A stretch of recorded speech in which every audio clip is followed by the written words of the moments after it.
What's up, Mad Max Beyond Thunderdome? I hope you are in good spirits and doing quite well. I'm doing good. Thank you so much for asking because I know some of y'all did, and I appreciate and respect that. This is pretty much a Junkion Roadster, and this is a combo of a one by one using one Scraphook and one Crashbar. Really, really neat, huh? I mean, I started by making the double Crashbar and Scraphook build, but yeah, I don't know. After I recorded the video, I was kind of taking stuff apart. I was like, can I do a one by one? And I started tinkering, messing around, and Viola, this is what we got. This is what we got. Yeah, so this is going to be the long form of the tutorial where we not only talk about the tutorial, but also just some of the bots, the inspiration, and all of that stuff. But if you don't have a lot of time on the channel, you can also find abbreviated versions of these tutorials as well. Not all of them, but some of the more simpler ones that are like one by ones, and so you can find that in the short section. Okay, yeah, so cool. So I just wanted to say that if this is your first time to the channel and you have watched up until this point, this is pretty much what we're all about. You know, we're a bunch of geeks, big fans. A lot of us are artists. I would like to actually think that perhaps all of us here, especially if we're into this particular niche of the fandom. We're all some type of artists. We're all creative. And yeah, if all of this jives with you and this resonates with you, yeah, subscribe. Become part of the squad. Become one of us. One of us. Um, but in this video, yeah, like I said, we're just going to go everything. We're just going to talk about everything related to this dude. So this build over here, I love this little part in the back. His body, in my opinion, is less unwieldy than Scraphook's, and so he just looks like a little engine block, you know. And I've been using him as such in several builds. The what is it? The orange accessories are my favorite. They have a lot of converting possibilities because most of these bots have ports: circle, circle, circle, circle, circle. But these guys have pegs. This actually has 3 pegs. It has a male to male and then a perpendicular 90 degrees male connector as well. So that one's been a really, really versatile piece. And no, it's been good. It's been good, actually. What was I talking about? Yeah, the exhaust bit on the back, you know, like this bit, like these, and this engine. I just think it's like appropriate, you know, like how a post-apocalyptic car might be. Like you just got the engine, just like a giant, let's say that's like a plane engine or something, because if this was the engine, it'd be way too big for this, you know. So let's say it's like a giant diesel engine or plane engine or something, and it's just kind of cobbled together on the back. Like all of these things look like they've just been like put together from the wasteland. And you know what? To be 100% fair, when I first looked at the pictures on the back of the Crashbar box, and they just had a one by one, I really, really wasn't convinced by what they had done.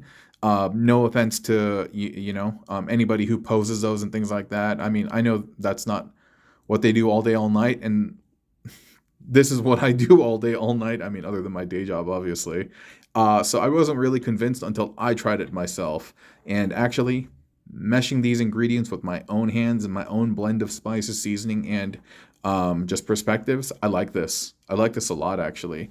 And now I'm kind of walking back on the, I've been talking about the combiner for the Junkions. I'm wondering if we're actually going to get a alt mode combiner, that the Gestalt is going to be a giant vehicle versus a robot. I think that could be much, much more believable, considering the gimmick behind these guys is their ability to come together in alt mode. Like on the box, the bot mode isn't really celebrated necessarily. Like if you look at the WEPs, the modulators, the fossilizers, you can see that they're armaments for other bots, and they showcase that on the back of the box.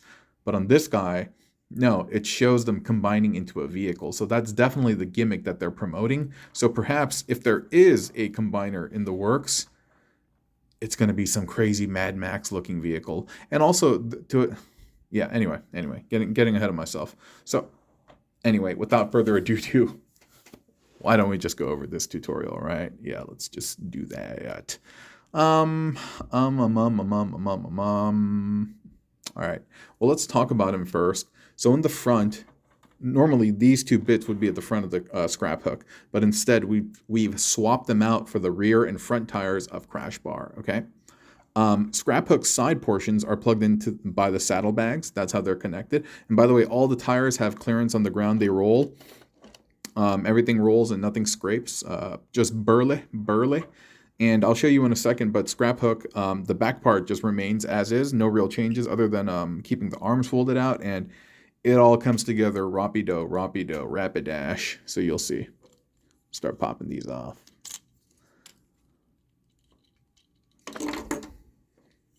You know, I'm trying a new format of shorts where I kind of put together the bots. Like I carve them up into small pieces and then I just start putting them together in the video. And I hope it picks up. I hope it picks up, you know, because I definitely think that people like my content. I think it just needs to be served in a different way. And like, think about it this way. It's like, let's say I serve carrots. Let's say I serve carrots at my restaurant, but not a ton of people like carrots because let's say the way they perceive carrots or they've had it in the past, they kind of don't like it. So then it's up to me to be creative. Maybe I'll serve like fried carrot sticks. Maybe that's gross, but maybe ground carrot juice or something. You know, it's on me to kind of convert my ingredients and what I have and make it palatable for the audience. And so I'm trying this new shorts format. Hopefully it does really, really well. And so fingers crossed, gang. Fingers crossed, gang. I need positive vibes. And yeah, and if any of you are in like social media, like digital engagement and stuff like that, and y'all have some ideas, hit me up. Hit this brother up. You know what I'm saying? All right. All right. So this is the front of Scraphook, or no, sorry, Crashbar. And we have plugged in the little toe accessory on the side right there, okay? And this is gonna be on the left, the outer, if this is the front, this is gonna be on the left-hand side, okay? And the reason why is there's a slot here versus a tab, and if this is on the other side, these two will bump, because same thing, he also has a slot and he also has a tab over here. And this is the rear part of the motorcycle, and the spiky tire has been attached, and these are gonna be the front of the vehicle. Okay, it's gonna just choke. Yeah. These are gonna be the sides of the vehicle. You're gonna grab the saddlebag with the hollow bits facing inward and the peg pointing upward, and you're just gonna plug that into the side, like so. Okay? And you're going to do that for the same side. And despite having a slot and a circle that allows you to actually connect it natively like this, that's not what we're doing for this one. We are doing that. Now this is going to give you a little bit of trouble. You see that? Like, it's not going to let you plug it in all the way, but that's all right. It's not too dissimilar. It's not mad hateful, so we're good. We'll keep it like that. Alrighty. So, okay. So this is the Scraphook torso, right? And these are the Scraphook, the arms of the robot, right? Like here. Let me just... there we go. Huzzah! What did I do? Doing something wrong.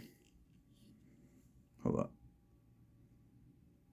Okay, so this is a Scraphook torso, and these are the arms plugged in. And normally, these arms would be folded in to fill out this cavity, but instead, we're not doing that. We're keeping the arms out. And we're keeping the arms out, elbows, elbow facing up, wrist, circle, like fist facing up, because you need to peg something in there. So once you have the fists out, you're going to peg in the orange accessory, that favorite piece that I talked about. And you're going to do that for both sides. And so one male peg is going to go in the fist and one male peg is going to be protruding up. And at that point, you plug this entire torso in there. And then from there, you can... Sorry, hold up. Yeah. So you can then bend it at the waist right here. And then I bring the arms down to create this kind of like fake chassis. And then accessory wise, I mean, you can use whatever you want. You know, this is just what I did. But accessory wise, yeah, accessory wise, you can plug them in wherever you want. So I just do that. Then I get this guy up at the front to do that. And I get this guy over here to do this. And where did these plug in? I think that plugged into the side of the door. I think it was like that, right? Well, no, it's not. What? Was it plugged into the tire? It may have been plugged into the tire. This front peg may have been plugged into the tire. Okay, yeah, that's it. For some reason, it's kind of sagging. It's heaving a little bit. It still has clearance and it still rolls, but for some reason, maybe it was like that earlier too. Whoops, blurry. But that's it, squad. That is it, squad. Yeah. Your first kind of like Junkion buggy. What do I call it? Roadster. Yeah, Junkion Roadster. I'm going to keep calling it that. And that's what's going to be on the title of, and that's what's going to be written on the thumbnail as well. But neat, right? So, yeah, 1x1 Junkion Roadster. You too can make it at home, friends. It's pretty easy. And now that you've watched this video, you have been empowered. You have been empowered. Anyway, thank you so much for your time. I got to get something to drink. My throat is really parched. Have a nice day. Bye.